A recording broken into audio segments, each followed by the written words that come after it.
पूरे भारत के समक्ष अपनी वार्ता रखना चाहते हैं कि हमने भरसक कोशिश की कल की मीटिंग में कि कोई ना कोई इस तरह का निर्णय हो जाए जिससे हम जो है सरकार से टकराव से बचें और कुछ हमें मिले जिसकी हमें आशा थी। हम आशा करके ही, भरोसा करके ही 5 घंटे मीटिंग में बैठे रहे।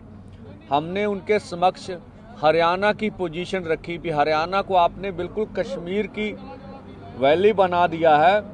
आप हरियाणा में हर गांव में पुलिस भेज रहे हैं, हरियाणा के हर गांव में वाटर कैनन भेजे हैं आपने, हरियाणा के हर गांव में पटवारी जा रहे हैं, हरियाणा के हर गांव के किसानों को रिश्तेदारों को तंग किया जा रहा, बोला जा रहा आपका बेटा MBBS कर रहा उसे करने नहीं देंगे, आपका बेटा डिग्री जिस तरह के लिए उसको होने नहीं देंगे, आपका घर भाई नौकरी कर रहा उसे नौकरी से निकाल देंगे और आपके पासपोर्ट रद्द कर देंगे।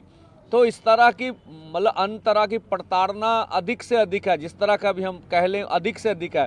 और देखिए अब पंजाब हरियाणा किसी भारत के 2 राज्य नहीं, ऐसे लगता है ये इंटरनेशनल बॉर्डर बन गए हैं।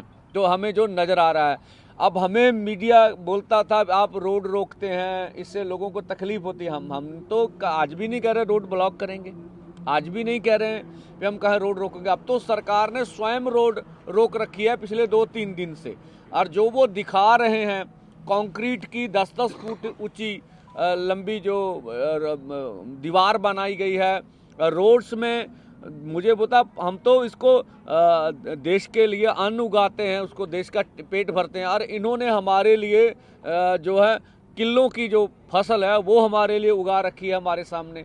हमने तो मंत्री महोदय से कहा आपने महाराष्ट्र में जुल्म किया, आप मध्य प्रदेश में 300 लोगों को डिटेन कर लिए, आप ये बेंगलोर से आ रहे थे ये हमारे लोग, उनकी एक और थी आगू उसको बालों से जैसे खींचा गया, उसके सर पर चोट लगी, हम फिर आपसे वार्ता करने गए। आपने उड़ीसा में 100 किसान आ रहे थे, टिकटें ली हुई थी, उनको अरेस्ट कर लिया। आप इतना कुछ कर रहे हैं फिर भी हम आपसे वार्ता करने पहुँचे। क्यों पहुँचे? कि हम चाहते से मिल बैठ के इस मसले का कोई ना कोई हल हो जाए।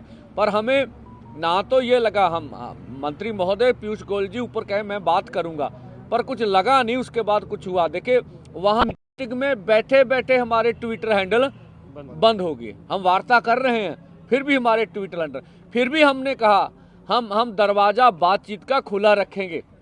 हम आज भी कहते हैं सरकार कोई भी अनाउंसमेंट कर सकती है, अजय लगता उन्हें कि हम कुछ देना चाहते हैं तो वो दे दें, लेकिन सरकार जो कुछ कह रही है वो सिर्फ हमारे आंदोलन का टाइम पास करना चाहती है, जो हमने देखा। देखिए सीधी सी बात, बहुत आसान बात है, MSP खरीद की गारंटी का कानून वो कह रहे हैं इस पे मंत्री महोदय कमेटी बना देते हैं।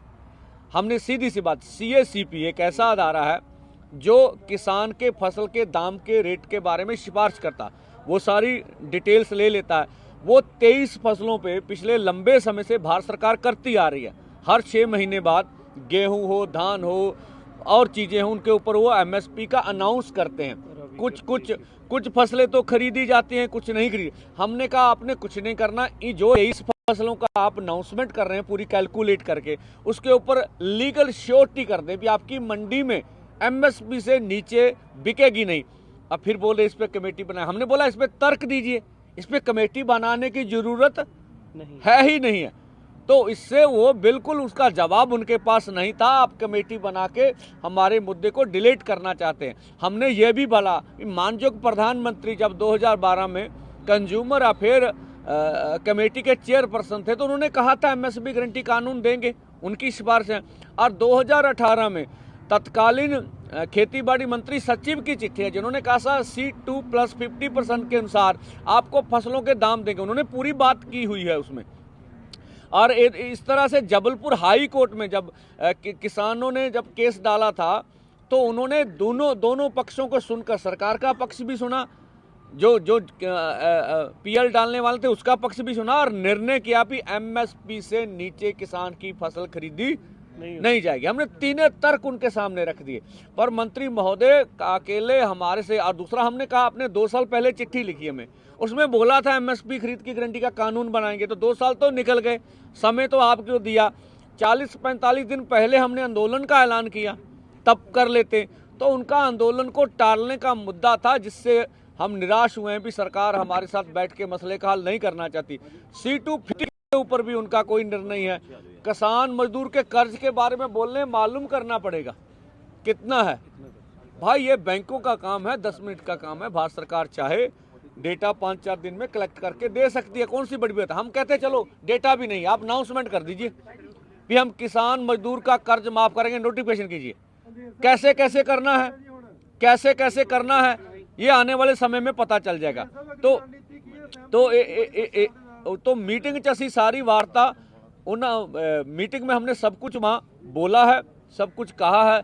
इस वजह से जब मीटिंग सिरे नहीं लगी तो हमें सबको मिलकर ये 10 बजे का बॉर्डरों के ऊपर जाने का निर्णय लेना पड़ा। हमारी ओर से बिल्कुल पीसफुल, कोई टकराव नहीं करेंगे सरकार से।